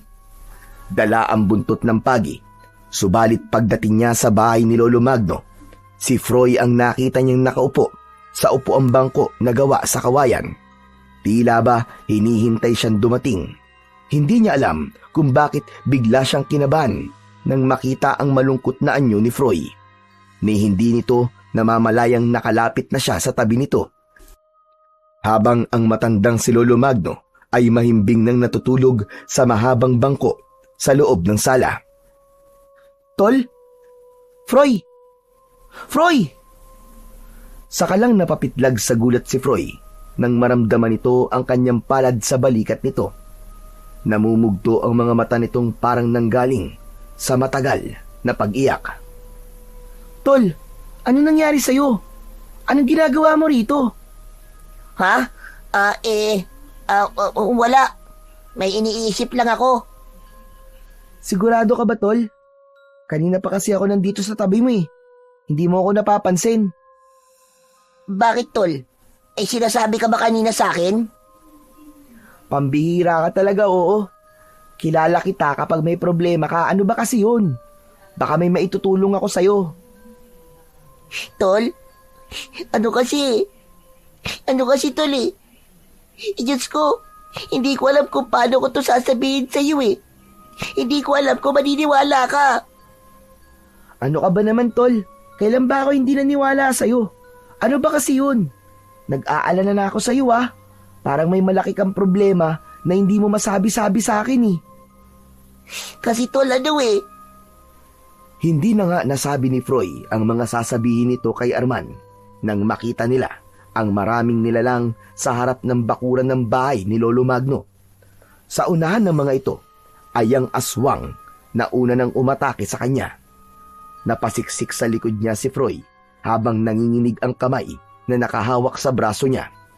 Pinalibutan sila ng mga kalaban habang ang pinuno ng mga aswang ay taas-baba ang balikat na nakatayo lang sa labas ng bakuran. Naku po, Diyos ko!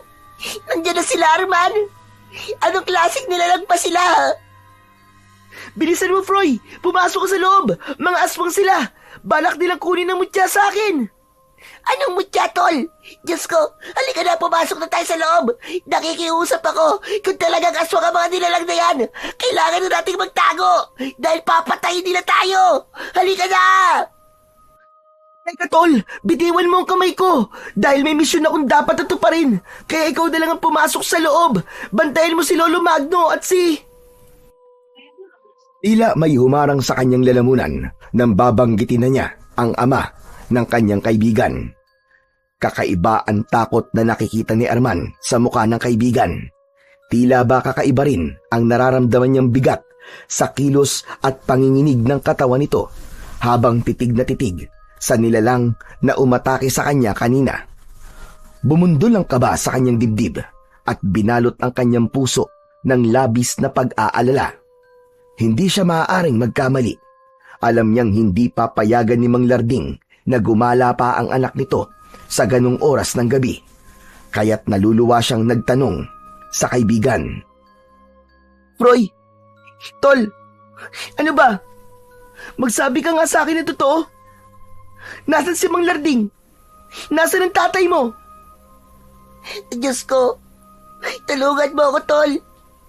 Iligtas natin si tatay. Ano?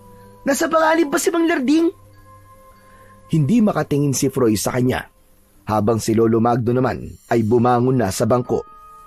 Napahagulgol ng iyak si Froy, kaya naman wala na siyang nagawa kundi ang hilahin ng kaibigan papasok sa loob ng bahay at mabilis na isinara ang pintuan. Naiwan ang mga aswang na tibal sa labas ng kanilang bakuran. Tila ba naghihintay lang ang mga ito sa senyas ng pinuno. Ano ba, tol? Sagutin mo ang tinatanong ko sa'yo. Mabuti naman at nakabalik ka na, Apo. Dumating na ang kinatatakutan natin. Ang manaigang kasamaan para muling pabagsakin ang may tangan ng mutya ng mata ng kuwago. Teka, sandali lang po, Lolo Magno. Pambihiraan naman, oo. Hindi ko po kasi kayo maintindihan eh. Tama ba ang hinala kong isa sa mga aswang na nasa labas ay si Mang Larding? Froy, sumagot ka! Ang malakas na paghagulgol ni Froy ay sapat na para sabihing totoo ang kanyang hinala. Si Mang Larding, na tatay ni Froy, ang sinapian ng kulay itim na usok ng laman lupang isinumpa. At ito rin ang ginawang pinuno ng aswang na tibal. Nangihinang napaupo sa upuan si Arman at naluluwang napatingin sa takot na kaibigan. Tol, iligtas mo ang tatay ko. Natatakot ako. Baka mawala rin siyang kagaya ni nanay. Alam ko na kung bakit nawala at kung saan ka nagpunta. Dahil sinundan ko si tatay. At nakita ko kayo. Nakita ng dalawa kong mga mata kung paano siya nagpalit ng anyo. Hindi niya ako nakilala. Diyos ko po. Bakit nagkaganon si tatay? Tulungan niyo ako. Iligtas mo, Arman, si tatay. Iligtas mo siya. Huminahon ka lang muna, Froy. Sa ngayon, ay hindi pa natin alam kung paano natin maililigtas si Larding. Nag-aalala kong baka ito ulit ang maging dahilan kung bakit nabigo ang batang unang nagbantay sa mutya.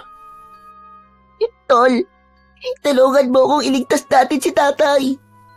Kaya pala may mga gabi siyang nawawala sa higaan. At kinabukasan, nakikita ko siyang palaging natutulog sa labas ng balkonahe namin. Yung pala, nagiging aswang siya sa gabi at nawawala siya sa kanyang sarili. Pero tol, may mga ganito ka na pa na napapansin kay Mang Larding, pero bakit ngayon mo lang to sinabi? Ramdam na ramdam ni Arman ang bigat ng pinagdadaanan ng kanyang kaibigang si Froy. Hanggang sa narinig nila ang pagbalandra ng pinto sa may kusina, maging ang pagkabutas ng kanilang bubong. Nagpupumilit pumasok ang mga aswang tibal sa loob ng bahay nila. Mabilis na tumayo si Arman at sinugod ang aswang sa kusina. Saka lang niya napansin na unti-unting humahaba ang kanyang kuko sa daliri, habang nababalutan yun ng malakas na liwanag. Magkakasunod na pagsaksak sa katawan nito ang ginawa niya gamit ang kanyang matatalas na kuko na parang sa kuko ng kuwago. Bumagsak ito sa sahig habang umaangil dahil sa sakit. Nasunog ang katawan ng nilalang hanggang sa tuluyan itong naglaho. Ang isa pang aswang na nasa bubong ay mabilis niyang nilukso na parabang kasinggaan lang siya ng papel. Gamit ang kanyang kuko ay nagawa niyang dukutin ang mga mata nito. Kaya mula sa bubong ay nahulog ito at bumagsak sa lupa. Nakita yon ng pinuno ng aswang na wala pa ring imik na nakatayo sa labas ng kanilang bakuran. Patuloy ito sa pagsenyas sa mga alagad para atakihin siya sa loob ng bahay. Kaya para hindi madamay si Lolo Magno, lumabas siya sa pintuan at hinarap ang pinuno ng mga aswang. Kaya lang, hindi pa man siya tuluyang nakakalabas, ay humaging nakagad sa mukha niya ang mahahabang kuko ng dalawang aswang na nagbabantay sa labas. Narinig pa niya ang malakas na pagsigaw ni Froy na huwag sasaktan ang ama nitong si Mang Larding. Ngunit alam niya na hanggang sa mga sandaling yun ay hindi pa niya alam ang kanyang gagawin kung paano maililigtas ang ama nito. Naiipit siya ngayon sa pagitan ng kaibigan at ng ama nitong isa ng aswang na tibal. Ako ang harapin nyo! Huwag kayo mandamay ng ibang tao! Pakawalan nyo si Mang Larding! Umalis kang halimaw ka sa katawan niya! Kasabay ng paglabas ng malakas na liwanag sa kamao ni Arman, ang muling paghaba ng kanyang mga kuko sa daliri. Malatalim ng kutsilyo ang kanyang kuko na kumikislap dahil sa liwanag. Pati na ang malahangin niyang pagsabay ng talon sa ere ay nagawa niyang pabagsakin ng mga kalaban. Lahat ng sumugod sa kanya ay napapatay ng kanyang kuko at nasusunog. Tila patalim ang kanyang kuko na kayang bumutas sa mga katawan ng aswang na tibal, habang ang pinuno ng mga aswang ay nakatayo lamang at pinapanood kung paano siyang makipaglaban. Isang malakas na pag-atake ang ginawa ni Arman para pabagsakin ng mga aswang sa kanyang harapan. Natira ang mga nilalang sa likuran ng pinunong si Mang Larding. Hindi niya ito magawan saktan at parang unti-unti siyang kinakapos ng paghinga habang nakatitig sa anyo nito. Bigla ang pagsigaw nito ng malakas. Kitang-kita niya ang malakuryenteng liwanag na sumasama sa hangin. Papunta yon sa kanyang tenga. Nagdulot yun ng walang kapantay na kirot. Masakit na masakit sa tenga na unti-unti siyang pinapatay. Akala mo ba ay ganun lang ako kadaling matalo, ha bata? Matitikman mo ngayon ang sakit ng epekto ng kapangyarihan ko! Umalingaw-ngaw ang sigaw ni Arman dahil sa labis na sakit ng kanyang tenga. Bawat salita ni Mang Larding ay parang may naghuhukay na insekto sa loob ng tenga. Kaya naman, napilitang lumabas sina Lolo Magno at Froy. Bakas sa mukha ng mga ito ang pag-aalala nang makitang nakalugmok sa lupa si Arman, habang tinatakluban ng dalawa niyang palad ang kanyang dalawang tenga. Bumilis ang tibok ng kanyang puso at bumagal ang kanyang paghinga. Diyos ko! Ang apo ko! Tumayo ka, apo! Lumaban ka! Hindi ba't nangako kang hindi na mauulit ang pagkabigo ng batang unang may tanga ng mutya? Apo ko! Ako ang batang yon! Kaya't lumaban ka! Huwag mo kong gayaing sinukuan ng masakit na epekto ng kapangyarihan niya sa tenga ko! Huwag kang sumuko, apo! Kaya mo yan! Labanan mo! Pero Lolo Magno, tatay ko po ang pinuno ng aswang na tibal. Nakikiusap po ako. Huwag niyo po itong gawin sa tatay ko. Hindi na siya ang tatay mo, Froy. Tuluyan na siyang nabiyag ng mga aswang na tibal. Hindi ka na niya nakikilala, maging kami. Ang balak niya ay ubusin ang tuluyan ng mga tao rito. Hindi po. Alam kong makikilala pa po ako ng tatay ko. Makikilala pa po niya ako. Mabilis na tumakbo si Froy papalapit sa pinuno ng aswang na tibal. Kaya wala nang nagawa si Arman kundi ang panoorin kung paanong lumapit ang kaibigan si Froy kay Mang Larding. Froy! Lumayo ka sa kanila! Hindi na siya tatay mo! Froy! Halos manlaki ang mga mata ni Arman nang biglang sinakal ni Mang Larding ang leeg ng anak nito. Kitang-kita niyang umangat ang paa ng kaibigan sa lupa habang walang tigil ito sa pagpupumiglas ng katawan. Larding! Huwag mong saktan ang anak mo! Ngunit mas lumakas ang pagtawa nito habang sakal pa rin si Froy. Malakas nitong inihagis ang walang malay na si Froy, kasabay ng pag-utos ng pinuno ng mga aswang sa mga alagad nito para sugurin si Arman. Kahit masakit pa rin ang tenga ni Arman, ay pinilit niyang tumayo para lumaban, habang si Lolo Magno naman ay mabilis na nilapitan ang walang malay na si Froy. Nakahiga ito sa lupa at mabilis na binuhat ng matanda. Apo! Mag-iingat ka! Alam kong hindi mo bibiguin ang ermitanyong nagbigay sa'yo ng pagkakataon para wakasan ang kasamaan ng mga aswang na tibal. Mapapatay mo siya kapag napatay mo rin si Larding! Ano? Hindi ko po yun magagawa, Lolo Magno. Hindi ko po isasakripisyo ang buhay ni Mang Larding dahil para ko na rin po siyang ama. Mas pipiliin ko pong mamatay na lang ako. Maligtas lamang po si Mang Larding. Hindi na hinintay ni Arman na marinig pa ang sasabihin ni Lolo Magno. Siya na ang sumugod sa mga kalabang aswang na tibal habang pilit na nilalabanan ang kapangyarihan ng kalaban. Nagsimulang lumabas ang kulay dilaw na liwanag sa kanyang mga mata at nakita niya ang daan-daan na mga kuliglig na nakadikit sa katawan ng puno. Matalim niyang pinagmasdan ang mga ito gamit ang kanyang mga matang tila nagbabagang apoy dahil sa malakas na liwanag. Parang may kung anong malakas na puwersa ang nagturo sa kanya kung paano niyang malalabanan ang kapangyarihan ng pinuno ng mga aswang na tibal. Tumalim ang titig ni Arman sa mga kuliglig na parang inuutusan niya ang mga ito na lumikha rin ng malakas na paghuni upang makontra ang kapangyarihang taglay ng pinuno. Bumuka ang pakpak ng mga kuliglig na parabang naririnig nito ang ibinubulong ni Arman sa hangin. Kasabay ng pag-atake niya ay tila nauutusan ng mahiwaga niyang paningin ang mga kuliglig at sabay-sabay ang mga ito sa paghuni. Ang nabingi ay ang mga aswang na tibal. Umalingaw-ngaw ang sigaw ng mga aswang habang nakaluhod sa lupa at namimilipit din dahil sa matinding sakit. Nagtagumpay siya sa naisip niyang paraan. Ngunit ang ilang aswang ay patuloy sa pagsugod sa kanyang kinatatayuan. Isang malakas na pagkalmot sa mukha ng isang aswang ang ginawa niya.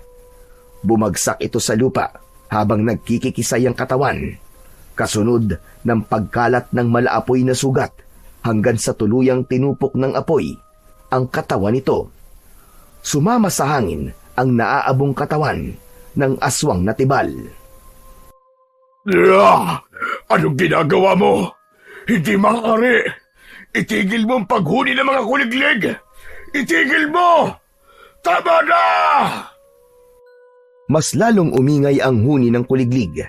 Kaya naman, napaluhod sa lupa ang pinuno ng mga aswang, habang ang dalawa pa nitong natitirang mga alagad ay patuloy lamang sa pag-atake sa kanya. Buong lakas niyang ibinaon ang kanyang nagliliwanag na kuko sa tiyan ng mga kalaban. At sa isang iglap, ay napabagsak niya ang mga kalaban sa lupa. Umaangil ang mga ito na unti-unting nilalamon ng apoy ang katawan. Hanggang sa matira na lamang ay ang namimilipit sa sakit na si Mang Larding. Para bang may gustong kumawala sa loob ng katawan nito na pinipigilan ng paghuni ng mga kuliglig. Nilapitan ni Arman ang pinuno ng aswang. Saktong paglapit niya rito para sana umatake, ay bigla itong tumayo. Isang malakas na suntok ang naramdaman niyang tumama sa kanyang dibdib. Pasadsad siyang bumagsak sa lupa, habang ang ingay ng kuliglig ay nananatiling nangingibabaw sa buong paligid. Tila nararamdaman niyang ang kahinaan ng aswang ay nasa huni mismo ng mga kuliglig. Dahil natatandaan niyang dito kumukuha ng enerhiyang magbibigay ng lakas sa mga ito. Ngunit kung ito ay magsasabay-sabay ang paghuni, kabaligtaran ang makukuha nilang enerhiya mula rito. Babawiin ito ang lahat ng nahigop na enerhiya ng pinuno ng mga aswang.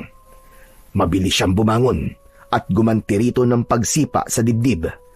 Bumagsak ito ng pasadsad sa lupa. Saktong nagpakita si Lolo Empoy ang paglabas naman ng kulay itim na usok sa katawan ni Mang Larding. Nagpapalit-palit ang anyo nito sa dalawang itsura. Itsura ni Mang Larding at anyo ng aswang. Tila nagtatalo ang dalawang nilalang sa loob ng nag-iisang katawan, habang hawak ang ulo ni Mang Larding dahil sa masakit na epekto ng ingay ng kuliglig. Magaling! Nagawa mo, Arman! Nasa kuliglig ang kanyang lakas at kahinaan. Ikulong mo sa iyong palad ng kulay itim na usok. Saka mo saksakin gamit ang iyong kuko. Saka mo lang siya mapapatay. At maililigtas mo naman ang buhay ni Larding. Mabilis na lumapit si Arman sa nakaluhod na si Mang Larding. Nakita niya na natatalo ng ingay ang kulay itim na usok sa loob ng katawan ni Mang Larding. Naramdaman niya na parang mala-aspalto ang kulay itim na usok na lumalabas sa katawan nito. Lumiwanag ang kanyang paningin at hindi inaalis ang pagkakatitig niya sa usok. Ikinulong niya yon sa kanyang palad. Paulit-ulit niya yung sinasaksak ng kanyang mahahabang kuko. Kahit nasusugatan siya, ay itinuloy niya ang kanyang pag-atake sa kulay itim na usok na nasa kanyang mga kamay. Habang si Mang Larding naman ay bumagsak na sa lupa at nawalan na ng malay. Kusang naglaho ang kulay itim na usok sa kanyang palad. Indikasyong natalo niya ang aswang na tibal. Ganun din ang isinumpang laman lupa. Ang mga lamang lupa ay mga espiritu o engkanto na kadalasang hindi nakikita ng karaniwang tao. Wala rin silang iniwan sa mga mapaghiganting demonyo. Hindi nga ako nagkamali sa pagpili sa iyo, Arman. Ikaw lang pala ang makakapatay sa pinuno ng mga aswang na tibal. Nagawa mo ring matunaw ang lamang lupa na kumokontrol sa isip at katawan ni Larding. Nalaman ni Arman na ang kulungang tinutukoy pala ni Lolo Empoy ay ang mismong pinuntahan nilang sementeryo. Kaya pala sumama ang pakiramdam ni Mang Larding nang ito ay umuwi nang sila ay nanggaling doon. Kaya ang hangin ng mga oras na yon ay kakaiba. Isa raw yung palatandaan na ang katawan ni Mang Larding ay sakto sa katawan ng nais saniban ng mapanakit na nilalang. Ano po ang mangyayari kay Mang Larding, Lolo Empoy? Ligtas na siya at wala na siyang maaalala sa mga nangyari. Hindi niyo po sinabi sa akin na si Lolo Magno po pala ang batang unang naging tagapangalaga ng mutya. Sa una pa lang po, ay kilala niyo na po pala siya. Kaya nga ikaw ang sumunod sa kanya. Dahil nananalaytay talaga sa iyong mga ugat ang tunay na tagapagbantay ng mutya ng mata ng kwago. Nagamit mo ang kanyang taglay na kapangyarihan, ang kakayahang kayang magbigay ng utos sa mga insekto sa pamamagitan ng iyong nagliliwanag na mga mata. Maya-maya pa ay lumabas si Lolo Magno kasama si Froy na umiiyak. Ang buong akala ng kaibigan ay napatay niya ang ama nito. Arman! Grabe ka! Anong ginawa mo sa tatay ko?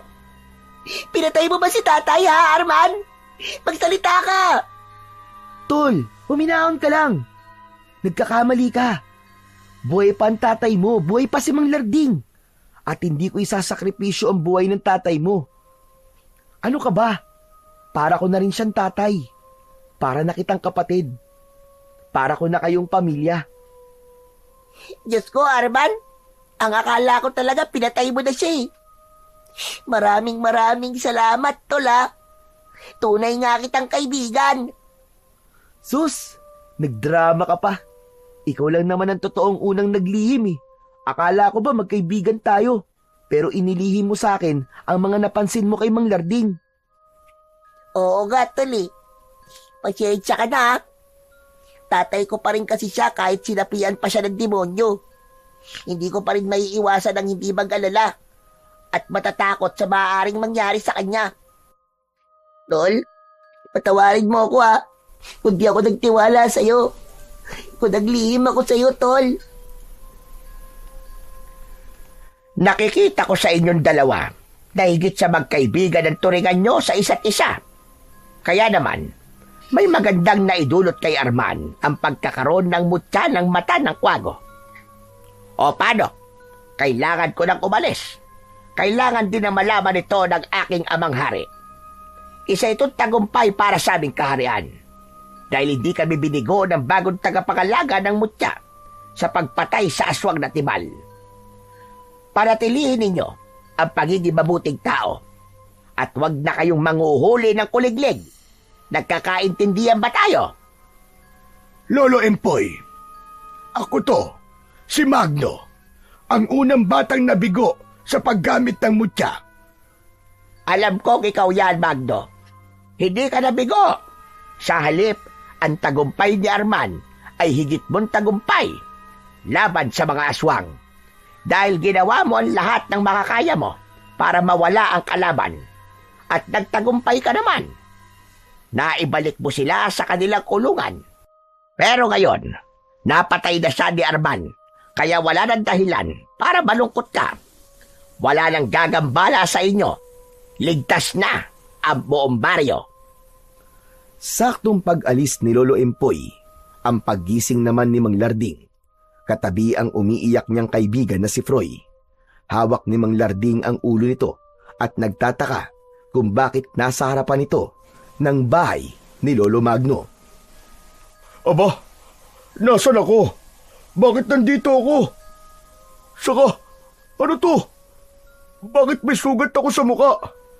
Ano ba nangyari sa akin, ha, Froy? Nag-aalalang napatingin si Froy sa gawi ni Arman. Tila nagpapasaklolo ito sa kanya kung ano ba ang sasabihin nito sa kanyang ama. Kaya naman, siya na ang gumawa ng paraan para mawala ang pagtataka sa isip ni Mang Larding. Kasi po, ganito po yun, Mang Larding. Natakot po si Froy nang bigla po kayo nawalan ng malay. Nahulog po kayo sa hagdan nyo at napatama po ang inyong ulo sa baitang ng hagdan. Kaya naman po tong si Froy ay nataranta. Ayun po. At kanina pa pong umiiyak dahil po sa pag-aalala sa inyo. Ay, Diyos ko. Kaya pala nahilo ko kanina. Hindi ko alam na nawalan pala ako ng malay. Teka. Bakit naman namumutla itong si Tatay Magno? Paanong hindi ako mamumutla? Akala namin patay ka na. Abay, masamang damo Matagal ako mamatay, Tatay Magno. Tay, marami pong salamat at buhay pa po kayo. Nakaligtas po kayo, Tay. Mahal na mahal ko po kayo. Abay, Diyos ko tong batang ito. Para naman akong mamamatay na talaga. Nakita mong buhay na buhay ako Kung ano-ano sinasabi mo. Alalayan mo na nga lang ako tumayo at masakit ang katawan ko. Parang pinagulong mo lang yata ako sa lupa para makarating dito Aray, ang sakit. Napahagik-gik na lamang ng tawa si Arman sa sinabing yun ni Mang Larding habang inaalalayan nila itong pumasok sa loob ng kanilang bahay. Mas lalong nagtaka si Mang Larding nang makita ang dingding at bubong ng bahay ni Lolo Magno dahil nasira yun at nawasak ang bubong. Kaya naman, todo ang palusot ni Lolo Magno upang hindi na maghinala pa si Mang Larding. Ako may gawa niyang kanina. Naisipan ko kasing mag-ayos ng bubong. Ayun, sa katarantahan ko, yan tumagos ako sa bubong. Kaya yan nabutas. Napuno ng tawanan ang loob ng bahay ni Lolo Magno sa mga sinabing yun ng matanda. Kaya naman, nag-alok ng tulong si Mang Larding na siya na ang mag-aayos nun bukas kapag maayos na ang pakiramdam nito. Si Froy naman na walang imik habang hawak ang kabilang braso ng ama ay nagawang pandilatan ng mata ni Arman upang sakyan ni Froy ang lahat ng kanilang mga sinasabi. Sapat nang sila lamang ang nakakaalam sa totoong nangyari sa loob ng bakuran ni Lolo Magno. Nang makaupo ng tuluyan sa bangko si Mang Larding, ay kagad naman na kumuha ng tubig na maiinom si Lolo Magno, Froy at Arman. Halos magkakasabay silang uminom ng tubig. Grabe Para kayong hindi nakainom ng tubig sa loob ng 5 araw Ay nako, kaya pala sama ng pakiramdam ko kahapon. Ay, makakatulog pala ako ng mahaba. Kailangan ko na siguro magpagamot sa doktor kasi napapadalas na ang pananakit ng ulo ko, kasunod ng hilo. At kapag nagigising naman ako, nasa ibang lugar ako. Madalas sa labas ng bahay ako natutulog. Tapos ngayon naman, sa loob naman ng bakuran niyo ako nagising. Mabuti pa nga at magpatingin ka na sa Dr. Larding. Ingatan mo ang sarili mo. Kawawa naman si Froy. Grabe ang takot niya kanina Sus, Tatay Magno. Kapag maganda naman na ang pakiramdam ko, magpapasaway na naman ang batang to sa akin. Hindi na po, Tay. Magpapakabait na po kami ni Arman. Di ba, Tol? Ha? Oo naman. Sabay ngiti ni Froy sa kanya bilang pagtanaw ng utang na loob at pasasalamat nito sa kanya. Maya-maya pa ay nagpaalam na ang mag-ama at naiwan silang dalawa ni Lolo Magno. Matagal na namagitan ang katahimikan sa pagitan nila hanggang si Lolo Magno na ang unang nagsalita. Pasensya ka na, Apo. Hindi ko sinabi sa iyo ang totoo na ako ang batang ikinikwento ko sa iyo. Hanggang ngayon ay nahihiya pa rin akong pag-usapan ang kabiguan ko noon. Wala naman po akong sama ng loob sa inyo, Lolo Magno eh. Kahit po ako kanina ay nagulat din sa kakayahan ng aswang. Mabuti na lamang po at bigla kong naalala ang sinabi ni Lolo Empoy tungkol sa kuliglig. At dahil po doon, natalo ko po ang pinuno ng mga aswang. Tagumpay po nating dalawa to. Kaya wag na po kayo malungkot. Napatunayan ko po na tama po ang sinabi nyo na darating po pala ang isang araw ng insektong akala ko ay walang halaga ay siya pa palang tutulong sa akin laban sa kapangyarihan ng mga aswang. Maraming salamat, Apo. Ipinagmamalaki kita sa lahat.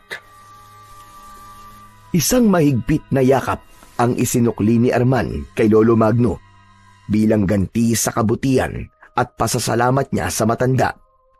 Isang patunay lamang na ang pagiging mabuting nilalang ay isang halimbawa ng pagiging anak ng Diyos. Ang pagmamahal sa kaibigan at pagtanggap sa sariling kabiguan ay may tamang oras para makamit ang totoong tagumpay. Kailanman ay hindi mananalo ang kasamaan laban sa puwersa ng kabutihan. Dudurugin lang din ito sa palad ng isang taong may mabuting kalooban. Manatiling maging mabuti at matulungin sa kapwa dahil ang tunay na mutya ay nasa puso ng taong nais gumawa ng kabutihan. Hanggang sa kasalukuyan ay nasa loob pa rin ng katawan ni Arman ang mutya ng mata ng kwago bilang batang pinili at hinirang na bagong tagapangalaga sa mutya.